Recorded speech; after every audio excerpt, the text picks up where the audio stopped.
আমাকে শুনতে হবে, বুঝতে হবে, সিদ্ধান্ত নিতে হবে। ন্যাশনাল ইউনিভার্সিটি তো শুধু সাবজেক্টই দিয়ে যাচ্ছে, কিন্তু সেই সাবজেক্টে কোনো ডিমান্ড নেই।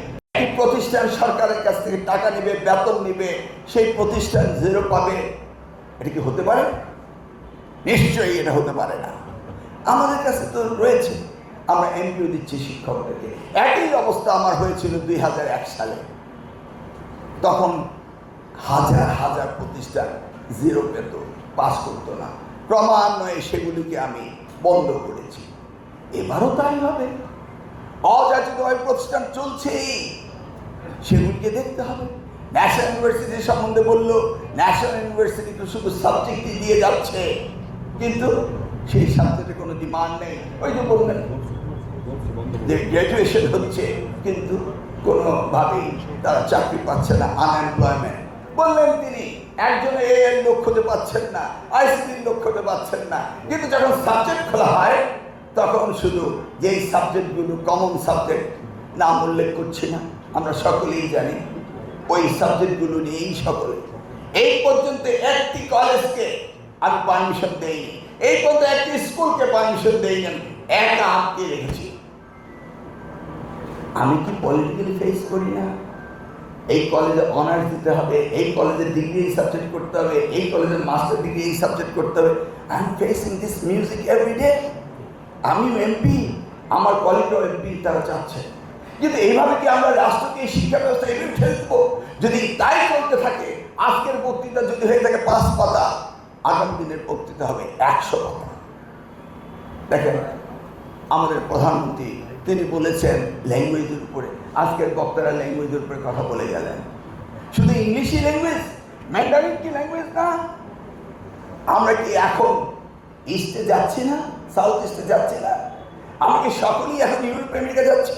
আমরা কি সাউথ কোরিয়া যাচ্ছি না? আমরা কি জাপানে যাচ্ছি না? ওই যে বললেন না জাপানের কথা। This are fact.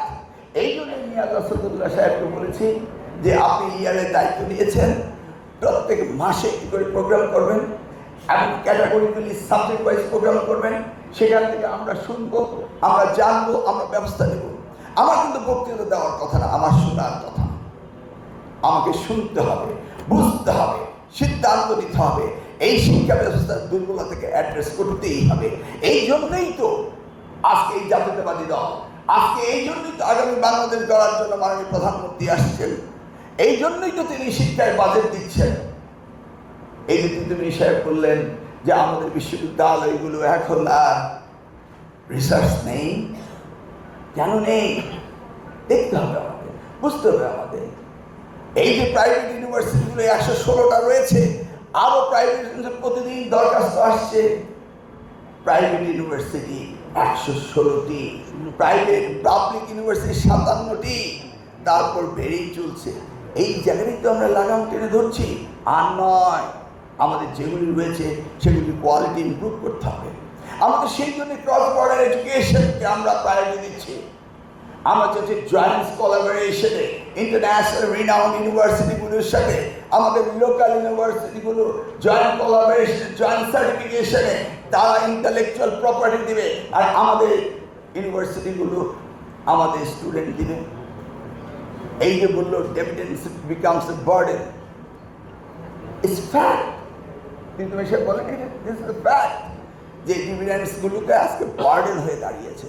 কিন্তু আমরা কত ভাগ্যবান, আমাদের জনসংখ্যা বৃদ্ধি পাচ্ছে, আমাদের ইউনিভার্সিটি বৃদ্ধি পাচ্ছে, আর জাপান, অস্ট্রেলিয়ার ইউনিভার্সিটি দিন দিন বন্ধ হয়ে যাচ্ছে। Because they don't have the student, we have the student, but properly আমরা তাদেরকে এডুকেটেড করতে পারছি না। আজকে আমাদের সবচেয়ে বেশি গুরুত্ব দিতে হবে Tibet technical vocational education and training. সেই টিবেটের উপরে আমি যে থিসিস করেছিলাম, মালি ইউনিভার্সিটি তখন প্রফেসর ছিলেন Miaz Asadullah, he was one of the examiner. আমার সেই থিসিস পেপারে আমরা সেটাকে থিসিস করেছিলাম। কি কারণে? মাননীয় প্রধানমন্ত্রী, আজকের প্রধানমন্ত্রী 2015 সালে আমাকে টিবেটের উপরে পিএইচডি করতে বলেছিলেন, গবেষণা করতে বলেছিলেন। He has a dream. ওই যে বলেন, আমার একটি ড্রিম রয়েছে ইন অল সেক্টর। এই ডিবেট সেক্টরকে কিভাবে কার্যকর করে এই দেশের জনসংখ্যাকে মানব সম্পদে রূপান্তরিত করতে হবে, কিভাবে হিউম্যান ক্যাপিটাল ডেভেলপমেন্ট করতে হবে, কিভাবে সোশ্যাল ইকোনমিক ডেভেলপমেন্ট করতে হবে, সেই তত্ত্বই নিয়ে মাননীয় প্রধানমন্ত্রী দায়িত্ব নিয়েছেন। ইনশাআল্লাহ এই দায়িত্ব তিনি সফল করবেন এবং আমরা ওনার সাথে কাজ করব। আমাদের এই ডিবেট চলতেই থাকবে, আমরা শিখব। আজকে যদি আমি সারাক্ষণ আর বাকি করিম সাহেবের বক্তৃতা, আমাদের সুজান এবং চায়না অ্যাম্বাসেডার রিপ্রেজেন্টেটিভের বক্তৃতা যদি আমরা শুনতে পারতাম, আমি আরও পয়েন্ট পেতাম। এখানে আমাদের সালেহ সাহেব রয়েছেন, আপনার note it down please and give me summarise. এই ধরনের অনুষ্ঠান থেকে আমরা আমাদের দুর্বলতাগুলোকে আমরা সফলতায় নিয়ে যাব। This is just a short analysis for us. আমরা যত বেশি গবেষণা করব, যত বেশি আমরা চেষ্টা করব জানার, যত বেশি জানতে পারবো, তত বেশি কার্যকরী ভূমিকা পালন করতে পারবো। তবে 5 মাস বয়সের সরকারের বিরুদ্ধে এই ঘন ঘন আন্দোলন করাটা কখনো সম্মুখীন হবে না। আমি শিক্ষার্থীদের বলবো, আমরা দায়িত্ব নিয়েছি তোমাদের জন্য, আমরা কাজ করছি তোমাদের জন্য, ভেবে শুনে আন্দোলন করো। আর যদি মনেই করো আন্দোলন করতে হবে, একবার এসে আমার সাথে ডিবেট করে নিয়ে যাও, জিজ্ঞেস করো, তোমাদের ফোরামে আসো, আমি তোমাদেরকে প্রশ্নের উত্তর দিব। বিনা কারণে হইচই করে অস্বস্তিকর পরিবেশ সৃষ্টি করা যাবে না। এইভাবে একটি রাষ্ট্রকে কখনো এগোতে দেওয়া যায় না। অতি মাত্রায় রাজনীতি শুরু হয়েছে।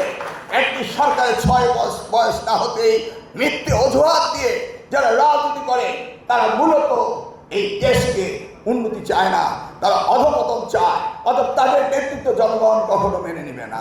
ধন্যবাদ।